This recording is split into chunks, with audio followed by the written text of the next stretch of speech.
Hi, friends. So today we are talking about the 4 top mistakes that people over 40 make on their resumes. And this is not generic advice that you find just everywhere. This is specific to my 40 plus crowd. So let's get into it.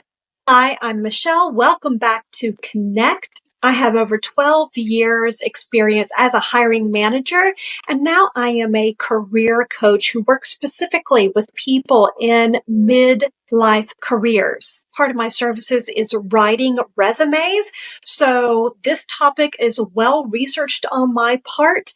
I have seen hundreds and hundreds of resumes. When I was a hiring manager, I did everything. I wrote the job posting, so I know how job postings are created. I know how the application tracking system, the ATS you hear about, pulls resumes or scrubs them out. And I know what makes a good resume and what makes a really crappy one. So let's make sure that you don't have a crappy resume, okay?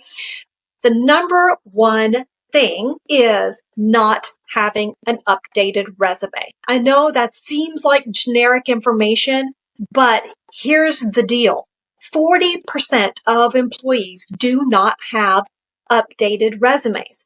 On Monday, we were discussing how during the Great Recession that a lot of people panicked, but the people who were in upper management seemed totally chill. And that was because they were in a constant state of preparedness. Those people had their resumes or their CVs ready to roll at all times. They didn't wait for job cuts to come to them. They already had everything prepared. And the reason that this is so important is when we don't update our resumes, and I really think that at least once a year you should be updating your resume, because what happens is you are taking on responsibilities, and even if you've been in a role for a long time, you're probably taking on new responsibilities, greater responsibilities that you're not cataloging on your resume.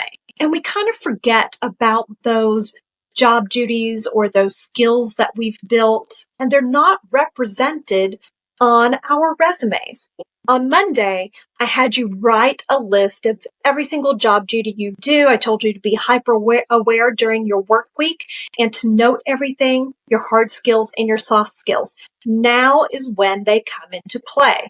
So the reason that you want to do it right now, even if you're not facing a layoff, is because you have access to all the information you need while you're at work. You have access to those emails where upper management congratulated you on a job well done. What was that project? Note it. Make sure that it's on your resume. You have access to all of your evaluations and reviews. If, God forbid, you get laid off, then as soon as you're laid off, and in fact, like a few minutes before you're laid off, they will cut your access to your email and everything else. So make sure that you print out that information now. Make sure it's represented on your resume. Okay, let's move on to number 2, and that is to optimize your resume. Now, you hear that word all the time, optimize your resume. What does that mean? I want you to go find 3 to 5 job postings that you would actually apply for, print them out, and highlight keywords and key phrases. You will find this information under required skills, preferred skills, and in the body of the job posting. If they require a certain number of years, highlight it. Make sure that you have your number of years represented and represented in the way that these job postings are representing them. For instance, if they say that you need to have 5+ years, they didn't write out the word 5, they put 5 with a plus sign, then in your resume, probably under your profile or your summary, you would put, 5+ years, or if you have 10, you would put 10 plus sign years. If they say something like you need to have project management and in parentheses PM experience, then you're going to make sure that you have the words project management with PM in parentheses in your resume. So you are trying to match up the experience that you have with what the job postings are requiring and in the way they are writing that. Because those application tracking systems are scrubbing to say, okay, we're looking specifically for this information. Who has it?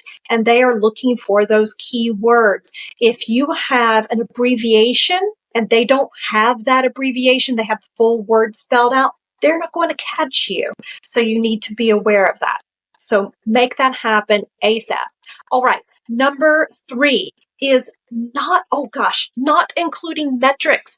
This is such a big one. You must include metrics on your resume. And oftentimes people say, I don't have any metrics. There's nothing that I do that has a dollar sign attached to it or a percentage attached to it. Let me tell you something. As a former hiring manager, every job is measured. What you do at your job is measured. How can they evaluate your performance? How do they know you are doing your job well if they don't have a way to measure you? You are being measured. So number 1, I would say, do you have quotas attached to your job? That's an easy one. If you've got a quota attached to your job, then yes, I can pull that metric. But most people don't. I work with a lot of people. I've written a lot of resumes. And for whatever reason, they'll be in sales or something, and they don't represent what they do numerically. You need, those dollar signs, those percentages, those ratios, those whatever the number is, you need to make sure it's represented in your resume. Go to your evaluations. If you are evaluated or regularly reviewed at your job, there is some type of a rubric attached to that. So go through all of those. I bet you anything you will find a percentage attached to it. Or if you're still really lost, here's another example, not really having a number attached to it, but it gets you closer to a metric. So sometimes people will write, I answer phones and direct calls to the appropriate person. All right, well, give me a little bit more information about that. If that's important to your job, why is answering phones important to your job? Oftentimes it's because you work in a super busy office and there are a high volume of calls coming through. So you're constantly on the phone and directing people. So that is pretty close to being numeric, right? So represent that high volume on there. Being metric focused and finding a way to represent what you do in numbers. And finally, number 4, and I bet you this is one that you haven't thought about, is when it comes to those degrees on your resume, I graduated from such and such place with this degree that is required. They've got it on the job posting, so you need to represent that degree. Don't put the date that you graduated. If you graduated in 1989 or 1992, they don't need to know that. The job posting doesn't say you need to have graduated in the past, 30 years or the past 10 years. It just says you need this degree. So don't put that graduation date on there. Leave it off. All right. And I'm going to give you number 5 bonus. If you have a certification that is outdated, it's expired, don't put it on your resume, even if it's related to the job you're looking for. If it is expired and there's no way for you to re-up on that certification, don't put it on there. And if you can re-up on that certification before you put it on there. And that goes for certifications that are not required for the job that you're applying to. There's no reason to have it on there. Keep that resume like a sleek machine. So friends, those are the top 4 mistakes that people over 40 make on their resume with that little bonus tip on the end.